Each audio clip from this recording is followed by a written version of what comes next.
Bonjour, j'espère que vous allez bien. Vous êtes sur ma chaîne Les Mots d'Or et c'est parti pour un nouveau vlog hebdomadaire. Donc on est mardi aujourd'hui, je filme pour demain et donc on est le 7 avril si je ne me trompe pas. Donc le programme de ce jour, c'est de vous montrer un peu ce que j'ai terminé en lecture la semaine dernière, ce que je suis en train de lire maintenant et un peu ce que je peux prévoir de lire les prochains temps, mais qui ne sera pas forcément la semaine prochaine ou la semaine d'après, mais ce sera lu dans les prochaines semaines. J'espère que vous allez bien. Nous, on va bien. Je vois que Altina aujourd'hui sort un petit peu moins parce qu'il fait peut-être un peu trop chaud pour elle. On est dans le nord. Heureusement qu'on n'habite pas dans le sud parce qu'elle serait un peu trop dans la chaleur. Mais bon, voilà. Alors, les livres terminés la semaine dernière. J'ai enfin terminé Tu m'avais promis de Maud Ankawa. Donc c'est le premier livre que je lis de cette autrice. Même si j'en ai un ou deux dans ma pile à lire, je vous l'avais déjà dit, mais je ne saurais plus vous dire lequel. C'est une belle histoire. Mais comme je le disais, c'est pas un coup de cœur pour moi.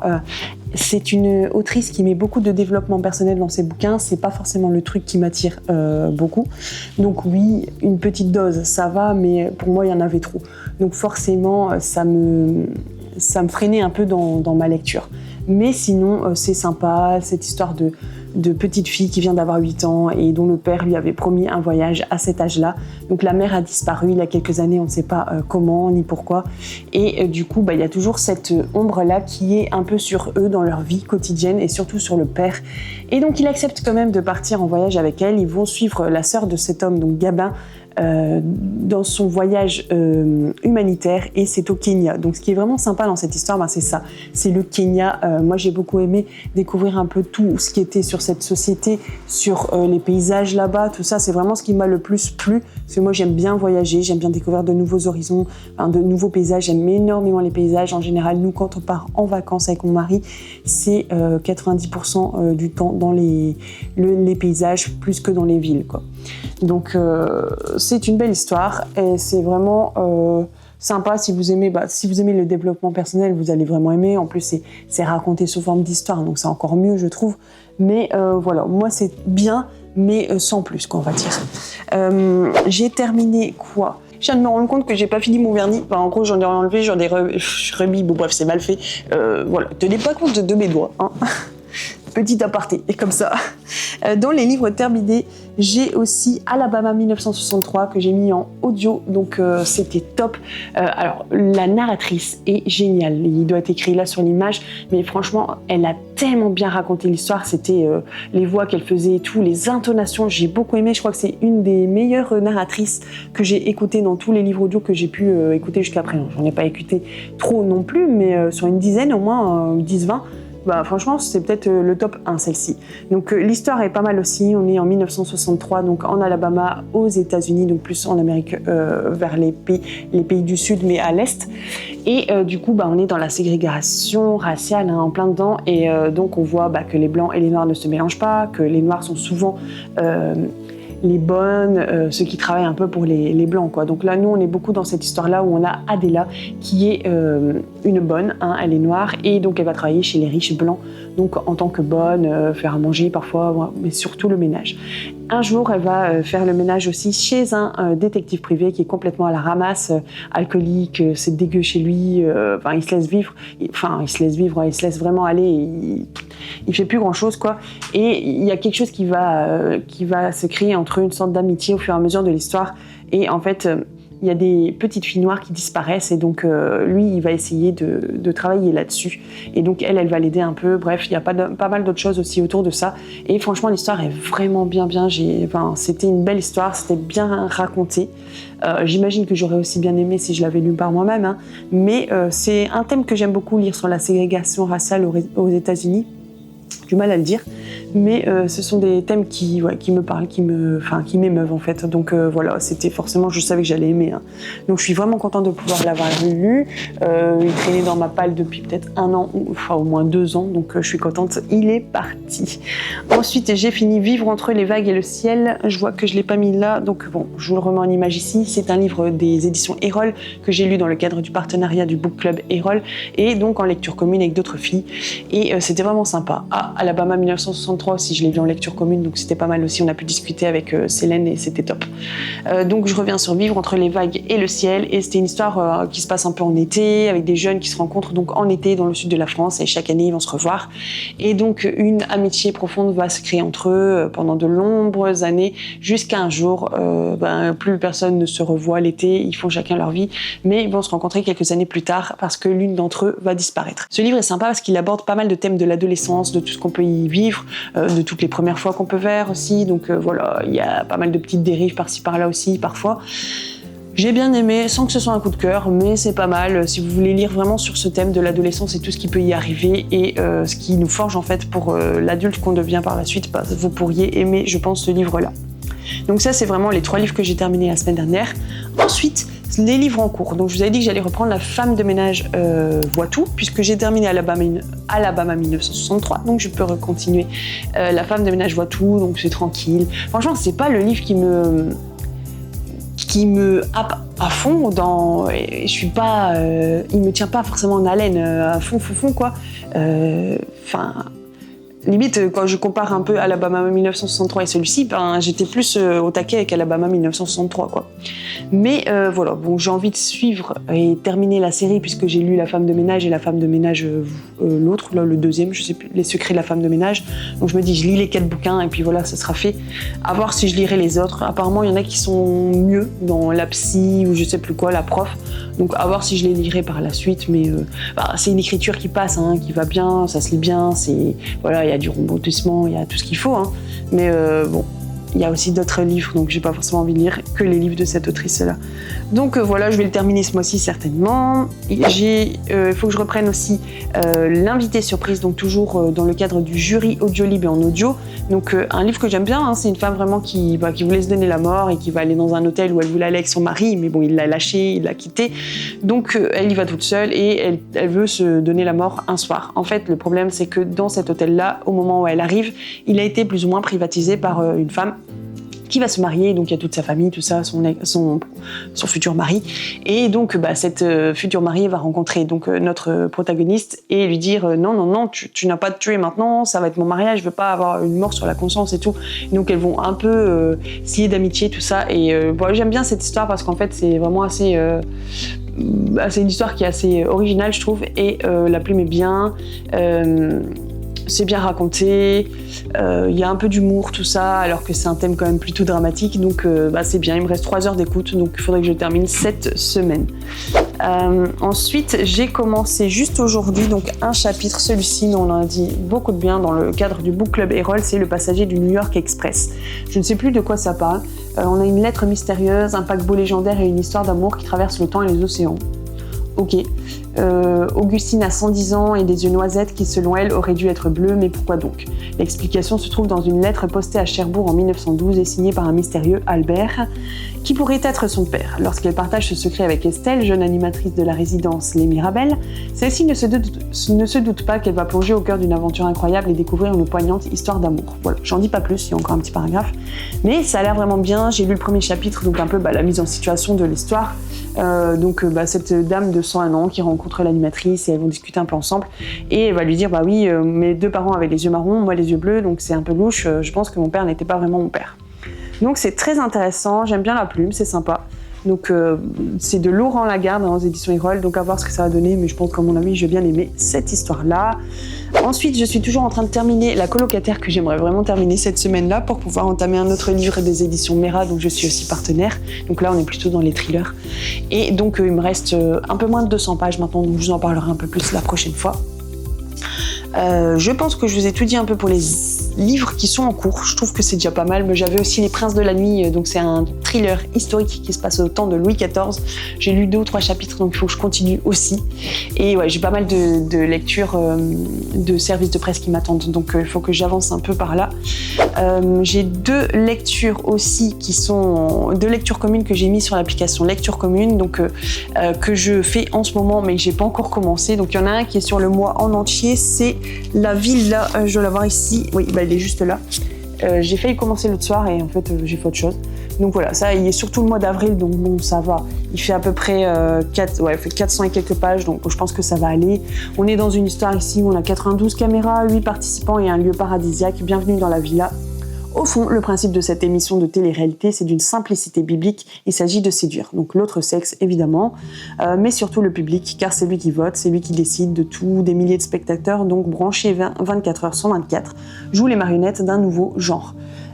L'appât du gain, le buzz à tout prix, les cruautés psychologiques, le voyeurisme. Donc peu à peu, l'ambiance à la villa va se faire oppressante et les audiences vont grimper, les masques vont tomber et bientôt il va y avoir des cadavres. Donc ça a l'air très intéressant. Donc il faut que je le lise là ce mois-ci puisque je l'ai mis en lecture commune. Et un autre, je l'ai pas sorti là, c'est Ne tirez pas sur l'oiseau moqueur. Je vous mets l'image là, que je dois commencer avec Anna qui est aussi sur la chaîne. Et du coup, là c'est normalement pour cette semaine-là, mais c'est vrai que j'ai pas encore commencé, donc je vais voir aujourd'hui ou demain en tout cas pour pouvoir le commencer. Et c'est une histoire, je vous avais lu je pense la 4e de couverture la semaine dernière dans le précédent vlog, donc mercredi dernier, et ça a l'air très très intéressant. C'était vraiment un livre qui me faisait très envie, je sais qu'il avait beaucoup plu à énormément de monde. Donc voilà, c'est un peu tout ce que j'ai prévu. Et celui-ci aussi, c'est un service de presse qu'on m'avait proposé, donc un auteur auto-édité.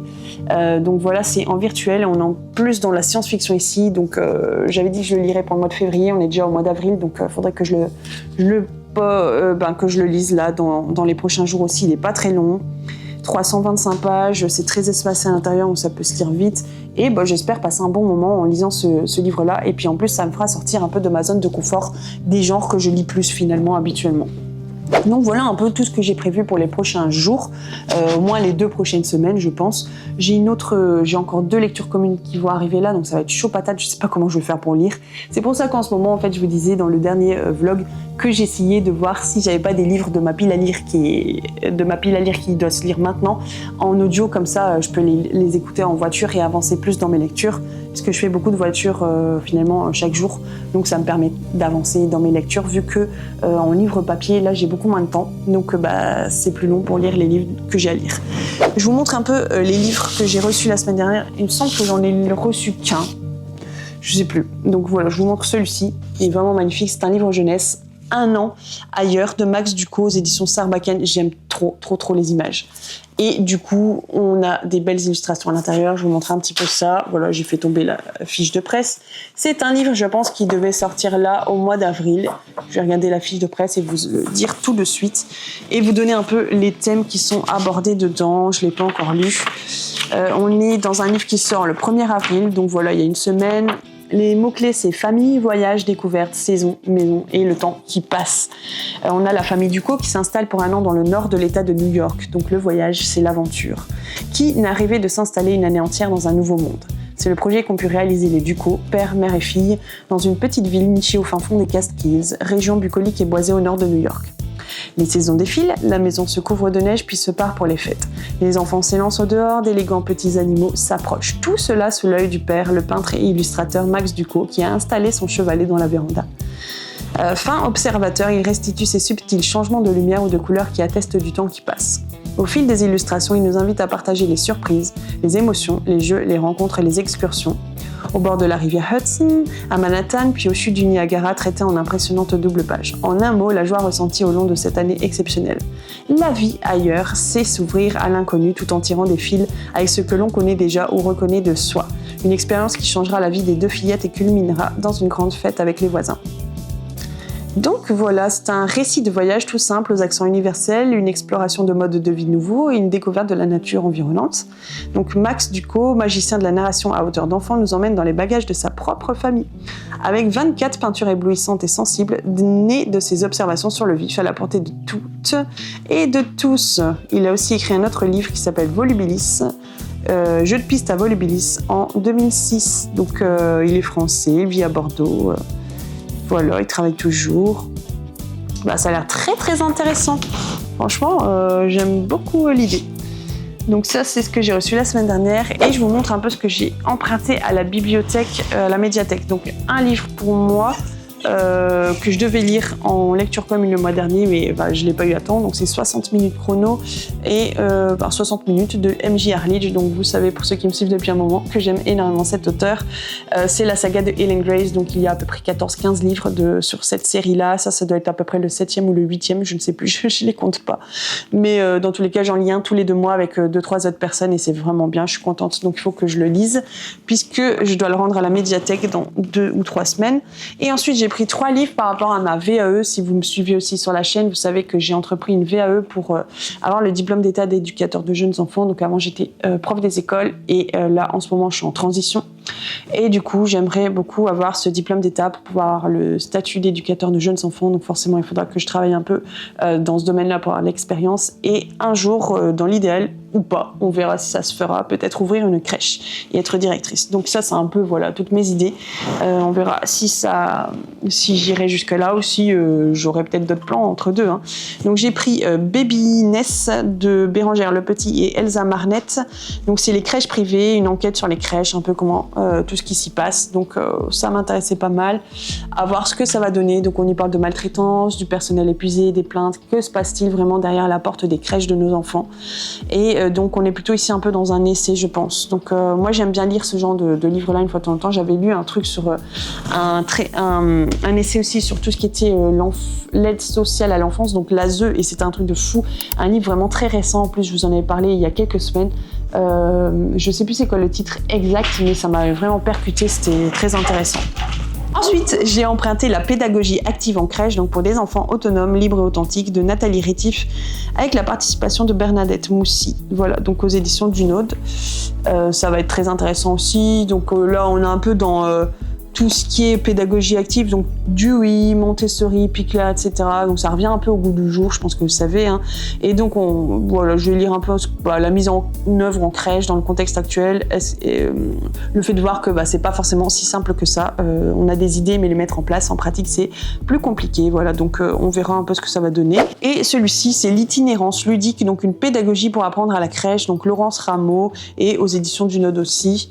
Donc voilà, c'est des livres qui sont pas très gros, qui se lisent assez rapidement, donc c'est pas mal. C'est vraiment pour avoir un peu des idées, de savoir un peu comment ça se passe dans ce monde-là, puisqu'il y a quand même pas mal de différences par rapport aux écoles. Il y a beaucoup de choses identiques, ou en tout cas dans lesquelles on va pouvoir travailler de la même manière, les pédagogies de projet, ce genre de choses. Mais il y a aussi tout le côté social qui est peut-être un peu différent, les partenaires sociaux, et aussi forcément le développement de l'enfant de 0 à 3 ans n'est pas forcément le même que de 2 ans et demi, 3 ans jusqu'à 10, 11 ans. Voilà. Donc c'est pas mal de lectures aussi. Ça, ce sont des lectures que je note pas forcément dans le bilan lecture en général quand je fais mes bilans mensuels. Je les note quand même dans mon livre, mon carnet de lecture, mais j'en parle pas forcément, je vais pas forcément faire des chroniques, ce genre de choses, mais finalement ça peut aussi intéresser des gens qui s'intéressent à ça, et donc c'est pour ça que j'en parle aussi sur la chaîne. Voilà, donc je vous ai dit un peu tout ce que je voulais vous dire pour cette semaine-là, donc c'est pas énorme en soi. J'ai pas de d'autres nouvelles à vous dire. Si ce n'est qu'on a du beau temps là aujourd'hui, demain, et on va avoir à peu près 20 degrés, donc ça fait du bien. On a passé un week-end de Pâques sympa, entre travail, travaux et famille, amis en tout cas, donc c'était pas mal du tout. Pas forcément de tout repos, mais ça nous a fait du bien, et donc ça c'est cool. C'est important aussi d'avoir des moments où on passe du temps en famille, ou en tout cas avec des gens qu'on aime, et ça nous fait du bien. Le beau temps aussi nous fait du bien, donc c'est cool. Je pense que je vais vous laisser là. N'hésitez pas à me dire dans les commentaires ce que vous êtes en train de lire en ce moment, si vous avez fait de belles découvertes. N'hésitez pas à mettre vos recommandations aussi, c'est toujours plaisant de pouvoir vous lire. Et je vous promets que je vais répondre aux commentaires. Là, c'est vrai que ça a été un peu compliqué ces dernières semaines, ces 2-3 dernières semaines, mais ça va revenir en force là. Voilà, n'hésitez pas à partager, à liker, à booster, à faire connaître la chaîne. Ça me fera vraiment plaisir. C'était Aurélie, à très bientôt.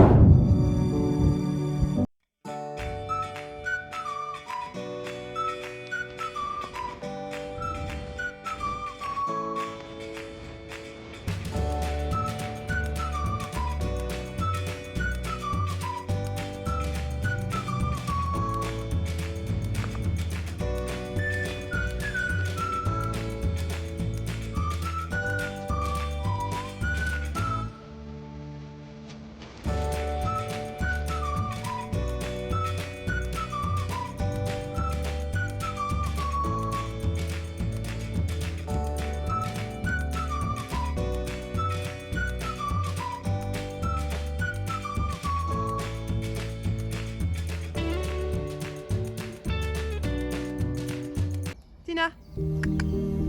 Allez, tourne.